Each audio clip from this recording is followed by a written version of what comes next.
이스라엘의 왕 엘라의 아들 호세아 제3년에 유다 왕 아하스의 아들 히스기야가 왕이 되니 그가 왕이 될 때에 나이가 25세라. 예루살렘에서 29년간 다스리니라. 그의 어머니의 이름은 아비요 스가랴의 딸이더라. 히스기야가 그의 조상 다윗의 모든 행위와 같이 여호와께서 보시기에 정직하게 행하여 그가 여러 산당들을 제거하며 주상을 깨뜨리며 아세라 목상을 찍으며 모세가 만들었던 놋뱀을 이스라엘 자손이 이때까지 향하여 분향함으로 그것을 부수고 느우수단이라 일컬었더라. 히스기야가 이스라엘 하나님 여호와를 의지하였는데 그의 전후 유다 여러 왕 중에 그러한 자가 없었으니 곧 그가 여호와께 연합하여 그에게서 떠나지 아니하고 여호와께서 모세에게 명령하신 계명을 지켰더라. 여호와께서 그와 함께 하심에 그가 어디로 가든지 형통하였더라. 저가 아수르 왕을 배반하고 섬기지 아니하였고 그가 블레셋 사람들을 쳐서 가사와 그 사방에 이르고 망대에서부터 견고한 성까지 이르렀더라. 히스기야 왕 제4년 곧 이스라엘의 왕 엘라의 아들 호세아 제7년에 아수르의 왕 살마네셀이 사마리아로 올라와서 애워쌌더라. 3년 후에 그 성읍이 함락되니 곧 히스기야 왕의 제6년이요 이스라엘 왕 호세아의 제9년에 사마리아가 함락되매 아수르의 왕이 이스라엘을 사로잡아 아수르에 이르러 고산 강가에 있는 할라와 하볼과 메대 사람의 여러 성읍에 두었으니 이는 그들이 하나님 여호와의 말씀을 듣지 아니하고 그의 언약과 여호와의 종 모세가 명령한 모든 것을 따르지 아니하였음이더라. 아멘. 8월이 시작하는 첫날 새벽, 우리는 열왕기 하에서도 새로운 시작을 만납니다. 어제까지 살펴본 17장을 마지막으로 열왕기는 북이스라엘의 멸망 및 그 왕들의 평가를 마무리해 갑니다. 이제 장면은 다시 남유다로 전환되어 새롭게 왕으로 즉위하는 히스기야를 소개합니다. 뿐만 아니라 오늘 본문은 내용적인 면에서도 새롭습니다. 지금까지 오랫동안 악의 고리를 끊어내지 못한 숱한 왕들과 다르게 히스기야는 하나님께 믿음을 인정받습니다. 특별히 그의 아버지 아하스가 우상을 숭배하며 인신 제사까지 드리고 결국 성전 문을 닫게 하는 등 하나님 보시기에 매우 악한 왕이었기에 그의 아들 히스기야에 대한 평가가 더 주목됩니다. 시대가 악하고 가문이 악하고 민족이 하나님에게서 등을 돌리고 있을 때 더 이상 하나님 보시기에 선한 왕이 나오지 않을 것만 같았으나 이때 나타난 그리고 하나님께서 예비하신 히스기야는 하나님을 기쁘시게 하는 자였습니다. 그의 삶을 살펴보며 우리가 8월을 또 어떻게 시작함으로 하나님을 기쁘시게 할 수 있을지를 살펴보십시다. 먼저 3절 말씀입니다. 히스기야가 그의 조상 다윗의 모든 행위와 같이 여호와께서 보시기에 정직하게 행하여. 속이 다 시원해짐을 느낍니다. 여호와 보시기에 정직하게 행하여 라는 평가가 도대체 얼마만인지 눈을 다시 씻고 너무 이른 아침이어서 잘못 본 건 아닌지 생각할 만큼 반갑고 기쁜 하나님의 마음입니다. 심지어 그 기준이 다름 아닌 다윗입니다. 어떻게 했길래 다윗에 비견되는 하나님 보시기에 정직한 삶으로 살았는지 그 평가를 받게 됐는지 4절 말씀을 통해 우리 살펴보게 됩니다. 그가 여러 산당들을 제거하며 주상을 깨뜨리며 아세라 목상을 찍으며 모세가 만들었던 놋뱀을 이스라엘 자손이 이때까지 향하여 분향함으로 그것을 부수고 느흐수단이라 일컬었더라. 아멘. 히스기야가 드디어 산당을 제거합니다. 그간 숱한 왕들이 모세의 율법과 다윗의 행함을 따라 하나님 보시기에 정직히 행하고자 노력할 때도 있었지만 그들이 마지막 남은 하나 끝까지 뿌리 뽑지 못한 것이 무엇이었어요? 산당. 백성들의 삶에 깊숙이 자리 잡고 있었고 각 지역을 관리할 수 있는 어쩌면 좋은 역할들도 분명히 있다 보니 왕의 입장에서 때로는 백성들의 성화에 못 이겨서 없애지 못하고 때로는 대안이 없어서 질끈 눈을 감기도 했던 것이 산당이었을 것입니다. 하지만 히스기야는 불편함을 감수하고도 밀란이 일어날 수 있는 위험 요소도 인지한 채 과감하게 산당을 제거합니다. 그뿐만이 아닙니다. 주상을 깨뜨리며 아세라 목상을 찍었다고 합니다. 동사들이 깨뜨리며 찍어내며 꽤나 과격하게 들릴 만큼 실제로 히스기야의 개혁은 급진적이었습니다. 시대가 악하고 혼탁할수록 하나님을 향한 사랑이 좋게 포장되고 또 혼합될 수 있기 때문에 히스기야는 그 어떤 것도 허락하지 않는, 그 어떤 것도 하나님을 대신할 수 없고 그 어느 것으로도 하나님의 주되심을 침해할 수 없도록 하나님 아닌 것은 그들의 마음과 믿음에서 깨끗이 철저히 제거하고 깨뜨리며 그렇게 찍어냈던 것입니다. 그 중에 또 하나 주목할 만한 것이 바로 모세가 만들었던 놋뱀을 부수고 느흐수단, 즉 놋조각이라고 부르게 합니다. 놋뱀을 이제는 놋조각이라 부르라. 놋뱀은 이스라엘 자손들이 광야에 있을 때 뱀에 물려 죽게 된 이들이 장대 위에 달린 놋뱀을 그저 보기만 하면 살았던 사건 이후부터 하나님의 구원과 은혜를 상기시켜주는 귀한 그들에게 소중한 상징이 되어 왔습니다. 그러나 이스라엘은 시간이 지나면서 놋뱀을 통해 은혜를 베푸셨던 하나님을 떠올리고 섬기는 대신에 그 놋뱀 자체를 우상으로 섬기는 마음이 그들 안에 그들도 모르는 사이 생기게 되었던 것입니다. 이에 히스기야는 놋뱀을 부순 후에 그것을 누후수단, 즉 그저 놋조각, 쇠조각에 불과하는 것이다 라고 부르게 하며 하나님 외에 다른 어떤 것으로도 믿음의 대상이 될 수 없고 우리의 의지의 대상으로 삼을 수 없다는 것을 과감하게 보여줍니다. 이스라엘 자손들에게 모세가 어떤 존재였는지를 생각하면 히스기야가 얼마나 하나님 외에 다른 어떤 것도 섬기지 않을 수 있도록 노력하였는지, 하나님 외에 다른 이들의 눈치를 실제로 보지도 않았는지, 그만큼 이 일에 결연하였는지를 알게 됩니다. 또 다른 우상이 될 만한 그 어떤 싹도 남겨두지 않겠다는 의지.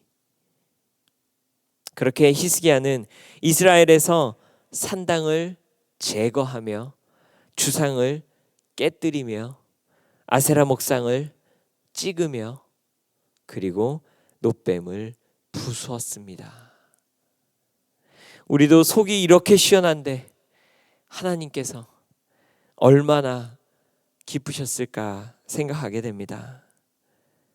어제 교역자들끼리 아침에 모여서 우리 목사님들과 함께 이 본문을 읽다가 저희들 말로 와 사이다 들이킨 것 같다, 고구마만 먹다가 그런 또 말씀 나눴습니다. 하나님 마음에 당신의 사랑하는 백성들이 당신의 은혜를 저버리고 등을 돌려 우상을 섬겼으나 당신은 성실하게 그들을 기다려 오셨고 인간의 불성실을 하나님의 성실하심이 이겨내 마침내는 하나님께로 돌아오는 자가 돌아오는 자기 백성을 마주하게 된 것입니다. 그러면서 동시에 시대가 악하고 영적으로 혼탁할수록 우리는 얼마나 철저히 하나님 위에 우상들을 제거하지 않으면 안 되나 하는 것을 알게 됩니다.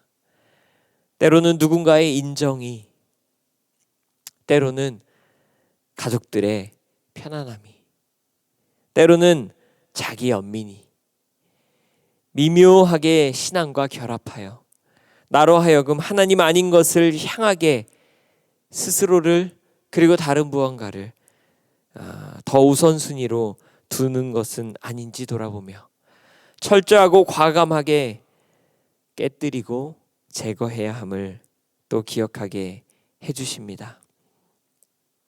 이렇게 하나님 앞에서의 신앙개혁은 비우고 자르고 버리는 행위로 시작되지만 그것만으로 완성되지는 않습니다. 5절과 6절 말씀입니다. 히스기야가 이스라엘 하나님 여호와를 의지하였는데 그의 전후 유다 여러 왕 중에 그러한 자가 없었으니 곧 그가 여호와께 연합하여 그에게서 떠나지 아니하고 여호와께서 모세에게 명령하신 계명을 지켰더라. 아멘. 하나님 아닌 것을 모두 잘라내고 비워냈지만 동시에 히스기야는 붙잡았던 것이 있으니 하나님만을 의지하고 붙잡고 매달렸습니다. 우리의 신앙의 성장은, 성숙은, 그리고 주님 앞에 더 가까이 나아가는 변화는 비우는 것과 채우는 것, 깨뜨리는 것과 다시 세우는 것이 필요한 줄 알게 됩니다. 우상을 제거하는 데에도 급진적이었지만 하나님을 의지하는 데에도 타의 추종을 불허하였으니 성경이 그의 전후 유다 여러 왕 중에 그러한 자가 없었다고 묘사할 정도입니다. 그리고 나오는 단어가 흥미롭습니다.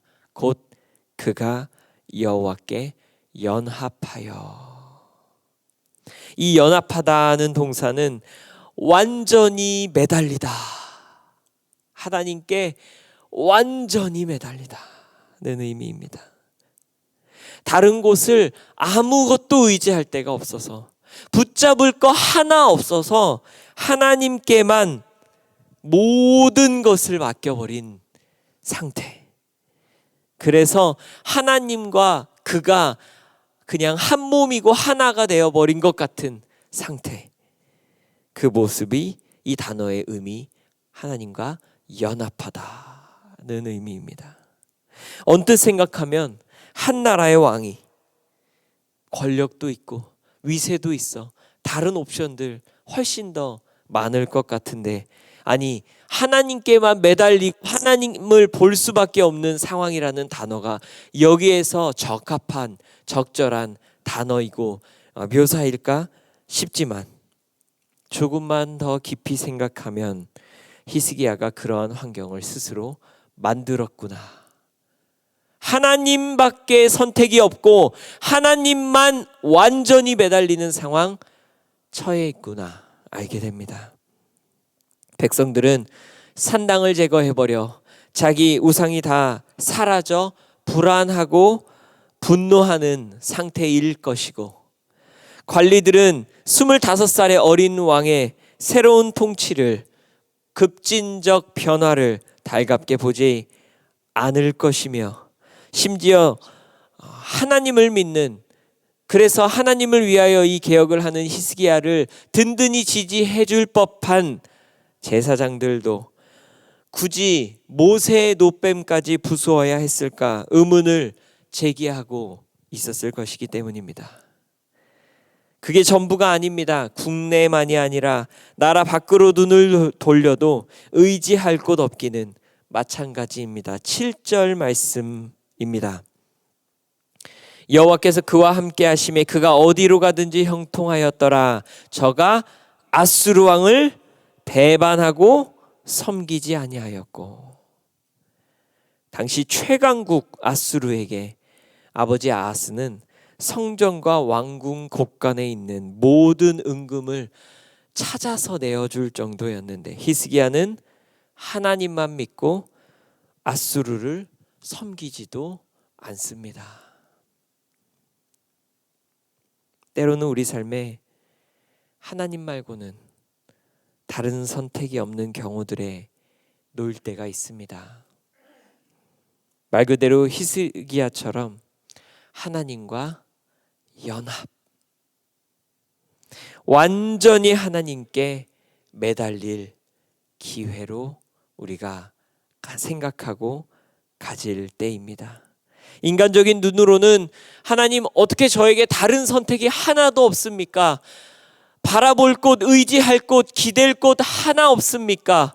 라고 그렇게 서글플 수 있고 고난이라 여길지 모르지만 이때가 하나님과 연합하게 되는 가장 은혜로운 시기이고 그 어느 때보다 하나님을 가까이 하게 되는 기회입니다. 완전히 하나님께 매달리게 되는 하나님과의 연합. 왜냐하면 하나님이 온 땅의 주인이시고 만왕의 왕이시기 때문입니다. 조금 후 오늘 오전에 있게 될 목요 중보기도회에서 시편 125편을 읽고 기도하게 될 텐데 그 1절이 이렇습니다. 여호와를 의지하는 자는 시온산이 흔들리지 아니하고 영원히 있음 같도다. 아멘. 여호와를 의지하는 자는 든든히 예루살렘이 서 있는 시온성이 흔들리지 않을 뿐만 아니라 영원히 있음 같도다. 시인이 표현할 수 있는 가장 견고하고 가장 든든하고 가장 믿을 만한 표현 아니었을까? 그게 누구라고요? 여호와를 의지하는 자. 하나님이 그런 분이십니다. 여러분 믿으십니까? 그래서 하나님께 완전히 매달리는 일은 세상 그 어떤 일보다 더 든든할 뿐만 아니라 영광스럽고 복된 일입니다. 그렇게 히스기야는 하나님께 완전히 매달려 어디로 가든 형통하고 들어가도 나가도 복을 누리는 왕으로서의 삶을 시작합니다. 오늘 말씀을 통해 우리는 주인의 마음을 시원케 해드리는 여름날의 얼음 냉수 같은 히스기야를 만났습니다. 어쩌면 북이스라엘은 멸망하였고 남유다도 악으로 치닫던 시대 하나님께서 애타게 찾으시던 사람이 히스기야가 아니었을까 생각하게 됩니다. 오늘 우리가 사는 시대도 여전히 악하고 어두운데 내 안에 어느새 미묘하게 둥지를 튼 우상들을 찾아내 이 아침 과감히 없앨 수 있기를 바랍니다. 자기 자신이 우상이 된 시대에 신앙을 통해 오히려 신앙을 수단 삼아 나를 기쁘게 하려는 시도가 있지는 않았는지 돌아보고 오직 하나님께만 완전히 매달려 주님과 연합하고 주님 주시는 인도하심과 형통 누리는 하루 그리고 8월 한 달 되시기를 주님의 이름으로 축원합니다.